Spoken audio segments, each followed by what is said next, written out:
Some places feel quiet, not because nothing happens there, but because people expect nothing from them. At least that's how it seems at first. Over time, you start to notice how easily silence gets filled, how quickly space becomes shared without being asked about, how confidence can sound like permission even when none was given. This story stayed with me because it didn't begin with anger or conflict. It began with small moments that felt easy to ignore, moments where saying nothing felt simpler than saying something. It's about what happens when patience is mistaken for acceptance, when calm is read as weakness, and when the balance shifts without raising their voice. I'm telling it because situations like this don't announce themselves. They build quietly, and by the time you notice, something already feels different. The land had always felt quieter than it looked. Pines stood tall and orderly, their needles softening sound, the gravel driveway absorbing footsteps instead of echoing them. Michael had chosen a place for that reason. At 37, he had learned that quiet was not the absence of noise, but the absence of expectation. No one needed anything from him here. No one watched, waited, or assumed. Or at least that was what he believed when he first bought the property. Standing alone in the clearing, imagining mornings that began and ended without negotiation. On the afternoon it began to change. Nothing dramatic announced itself. The sky was pale and open, the kind of day that felt unfinished even at dusk. Michael turned off the county road and eased onto the gravel, already thinking about dinner, about the small repairs he kept postponing. It took him a moment to register what felt wrong. The driveway curved gently toward the cabin, but the sight line was interrupted. Metal glinted where there should have been open space. Tires rested where tires had never rested before. Two vehicles sat partially across the drive, angled carelessly, as if placed there temporarily and forgotten. One was a blue SUV, clean, modern, its windows tinted just enough to suggest confidence. The other was gray, parked so close that Michael had to slow almost to a stop to edge around it. He felt a brief, irrational flicker of embarrassment, as though he were intruding somewhere he didn't belong, and then caught himself. This was his land. The thought didn't bring relief. It brought a dull pressure behind the eyes. He parked near the cabin and stepped out. The air smelled of sap and warm dust. Voices drifted from farther down the clearing, light and conversational. A small group stood near the tree line, cups in hand, dressed in the casual uniform of people who expected to be comfortable wherever they were. Someone laughed. Someone gestured toward the driveway, unconcerned. Michael waited, expecting someone to notice him, to wave, to explain. No one did. When he approached, the group shifted only slightly, accommodating his presence the way furniture accommodates a passing knee. A woman turned toward him with an easy smile. She was around 40, blonde hair pulled back loosely, her posture relaxed, as if she had been standing there all her life. The blue SUV belonged to her. Michael understood this immediately, though he could not have explained how. "Oh, you must be the owner," she said, her tone friendly, almost relieved. "I'm Nancy." Michael nodded. He introduced himself, keeping his voice even. He gestured back toward the driveway, careful to sound curious rather than accusatory. "I just noticed the cars. They're blocking access." Nancy glanced over her shoulder, then back at him, still smiling. "Oh, that. Don't worry, we'll be gone soon. We're just having a quick HOA walkthrough. Happens all the time around here." The acronym landed between them, solid and self-supporting. Michael felt the imbalance immediately. He didn't belong to any association. He hadn't been invited to a walkthrough. He said nothing at first, giving the moment a chance to correct itself.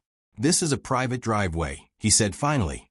His words sounded formal to his own ears, like something rehearsed. Nancy's smile didn't fade. If anything, it softened, as though he had said something endearing. "Yes, technically," she said. "But everyone uses it. It's the easiest access point. We've always parked here. Always was a strange word for a place he had owned for only 3 years, but she spoke it with confidence, as if time bent around her experience. One of the others nodded, already looking away, the matter settled. Michael considered insisting, explaining, raising his voice just enough to change the tone. He imagined the looks he would get, the subtle tightening of shoulders, the story that would be told later about the difficult man in the cabin. He chose a different response. "Okay," he said. "Just please try not to block it completely." Nancy touched his arm lightly, a gesture that felt both reassuring and final. "Of course. You're sweet for understanding." He walked back toward the cabin with a faint sensation that he had agreed to something without knowing what it was. The cars remained where they were until dusk, long after the group had dispersed. By then, Michael was too tired to care. He maneuvered around them again the next morning and the morning after that. The pattern established itself quickly. Cars appeared when he wasn't home, or when he was, but didn't want to interrupt. They left before he could decide whether it was worth mentioning. The blue SUV was almost always there, sometimes alone, sometimes accompanied by others. Each time, Michael told himself it was temporary, that this was what flexibility looked like, that choosing peace over principle was a reasonable trade. He added a small sign near the edge of the driveway, nothing aggressive. "Private property. Please do not block access." It lasted 2 days before someone leaned a ladder against it, obscuring the words. He moved the sign. The next time he came home, a sedan sat directly beneath it, as if in response. He ran into Nancy again a week later. She greeted him warmly, asked how he was settling in, complimented the cabin's green paint. When he mentioned the parking, her brow furrowed in mild confusion. "Is it still an issue?" she asked. "I thought we sorted that out." Sorted was another word that carried more weight than it should have. Michael realized then that in her mind, the conversation had ended the moment she decided it had. He nodded, feeling foolish. "It's fine," he said, because it was easier than explaining the quiet accumulation of inconvenience, the way his own routines now bent around someone else's certainty. Others followed her lead. A black SUV appeared, then another gray one. People waved as they parked, friendly, grateful. No one asked permission. The driveway ceased to feel like a boundary and began to feel like a suggestion. Michael stopped hosting friends because there was nowhere for them to park. Deliveries were delayed or left at the road. Once, after a long day, he sat in his car for 10 minutes, waiting for someone to move so he could pull in, watching the blue SUV idle comfortably in the shade.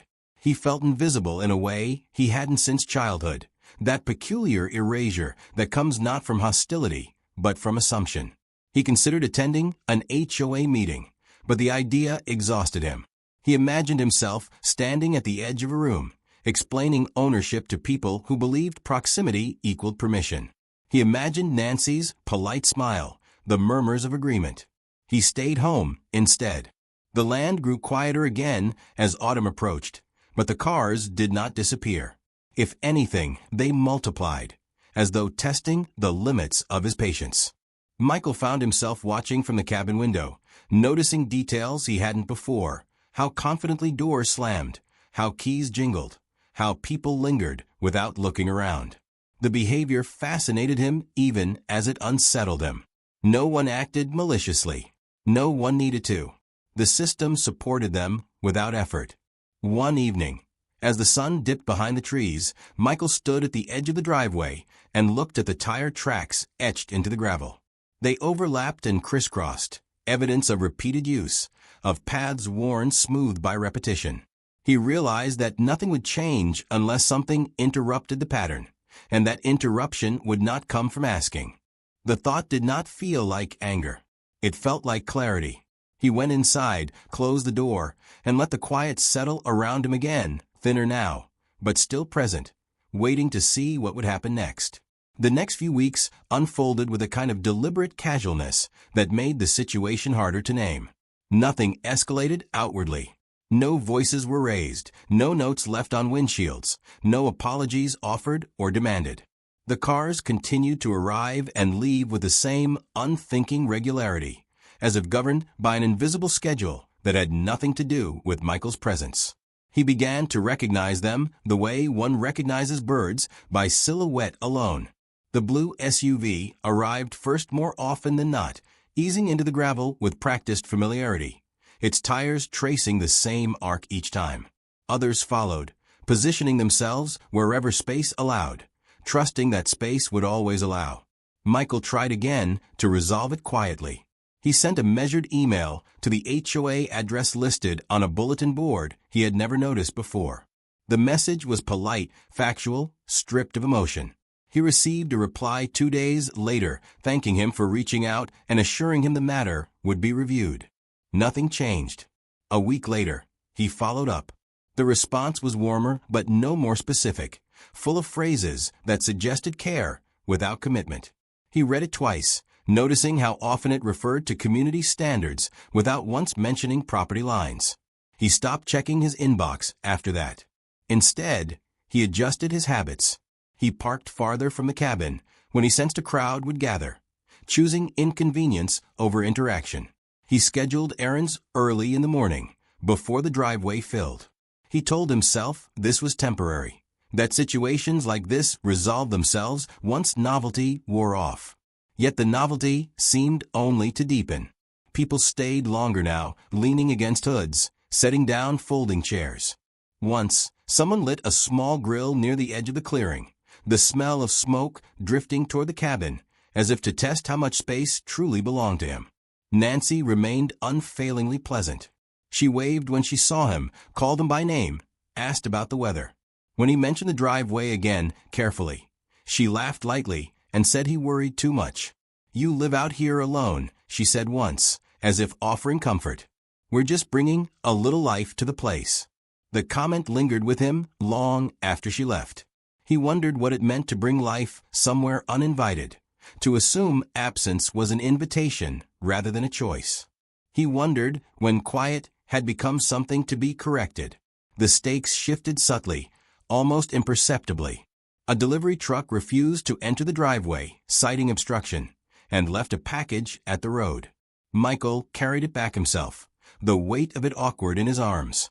Another time, he returned late and found the drive so crowded that he had to wait in his car, engine idling, until someone noticed and moved. No one apologized. They smiled, waved, gestured for him to go ahead, as if granting a favor. He began to feel as though his own land required permission to access. The realization unsettled him more than any confrontation could have. He was not being challenged. He was being absorbed. One afternoon, he stood at the edge of the clearing and listened to the low hum of conversation, the easy laughter. He noticed how the group arranged itself naturally, bodies angled inward, excluding without effort. He could have stepped forward, inserted himself, asserted something. Instead, he watched, and in watching understood. This was not about defiance. It was about expectation. They expected the driveway to be there, expected it to accommodate them, expected him to adapt. That night, Michael spread documents across his kitchen table. Deeds, maps, old surveys he had barely glanced at before. He traced the property line with his finger, following it past the driveway, past the trees. The line was clear, unambiguous. He felt a strange calm settle over him, not the brittle calm of resignation, but something steadier. The rules existed. They had always existed. He had simply chosen not to use them. He did not announce any change. He did not send another email or post another sign. He stopped explaining himself even internally. The next time a car blocked the driveway, he noted the time and date and went inside. When it happened again, he did the same. He documented without comment, without urgency. The pattern revealed itself quickly once he began to look at it directly. Nancy's blue SUV appeared more often than any other. It arrived early and stayed late. It parked closest to the cabin, sometimes fully across the drive, as if daring him to object. Michael watched from a distance, noting the confidence with which she moved, the way she greeted others like a host. He wondered if she realized how much she relied on the assumption that nothing would ever push back. As autumn deepened, the driveway grew busier, not quieter. The HOA scheduled more activities, more walkthroughs, more informal gatherings. The cars lined up neatly now, efficient practiced. Michael felt a flicker of something like admiration at how thoroughly the space had been claimed. He also felt the last of his patience settle into resolve. He made a phone call one morning, his voice steady, his questions precise. He listened more than he spoke. When he hung up, nothing looked different. The driveway lay empty in the pale light, the gravel undisturbed. For the first time in weeks, the silence felt complete again. He waited. The morning it happened arrived, without ceremony. Dawn spread thin light across the clearing, pale and even, revealing the gravel driveway exactly as it had been left the night before. The blue SUV sat nearest the cabin, angled confidently across the drive, its presence so familiar it no longer registered as intrusion. Two other vehicles rested behind it, dark shapes against the pale dust. Michael stood at the window with a mug cooling in his hands and watched as the quiet finally fractured. The sound came first, low and distant, then unmistakable. Engines, heavier than cars, approaching with purpose. Tow trucks emerged from the tree line one by one, their movements precise, unhurried. They did not announce themselves with horns or flashing lights. They simply arrived and parked with practiced efficiency. Chains clinked softly. Doors opened and closed. The men who stepped out moved like people following instructions rather than making decisions. Michael did not go outside immediately. He watched as the first truck aligned itself with the blue SUV, its operator checking paperwork, confirming details. The calmness of the process was almost unsettling. Nothing about it felt dramatic. It felt inevitable. When the hook slid beneath the chassis and the SUV lifted slightly, the gravel shifted with a muted crunch. The vehicle that had anchored so much assumption rose into the air without protest. Nancy's voice broke the stillness moments later. It carried surprise more than anger at first, sharp and incredulous as she hurried into the clearing. "What is happening?" she demanded, her composure fraying at the edges. She moved quickly toward the truck, gesturing emphatically, her confidence scrambling to reassert itself. Michael stepped outside then, drawn not by triumph, but by necessity. The air felt different, charged, as if the space itself were watching. Nancy turned toward him, recognition flaring into accusation. "You didn't say anything," she said, her voice rising. "You can't just do this." He met her gaze without stepping closer. "I did say something," he replied quietly. "More than once." She laughed a brittle sound. "This is ridiculous. You know who we are. You know this isn't how things are done." Around them, others began to gather, drawn by the disruption. Faces registered confusion, then alarm as they noticed their own cars being assessed, documented, prepared. Questions overlapped. Someone called a number on their phone. Another person stood with hands on their head, staring at the rising SUV as if it were a mistake that could still be corrected. Nancy advanced toward Michael, pointing now, her voice fully unrestrained. "This is my car," she said. "You don't have the right." The tow operator paused, looking between them. Michael handed over the documents he had prepared, his movements deliberate. The operator glanced through them, nodded once, and returned to his task. The SUV rose higher, secured fully now, no longer touching the ground it had claimed so easily. The shift in power was palpable. No announcement marked it, no declaration. It was simply there, undeniable. Nancy's certainty faltered, replaced by something raw. She looked around for support, for confirmation that this could be undone. What she found instead was hesitation. People avoided her eyes. Some stepped back, as if distance might protect them. The second tow truck moved into position. Another car lifted. The pattern repeated itself with methodical calm.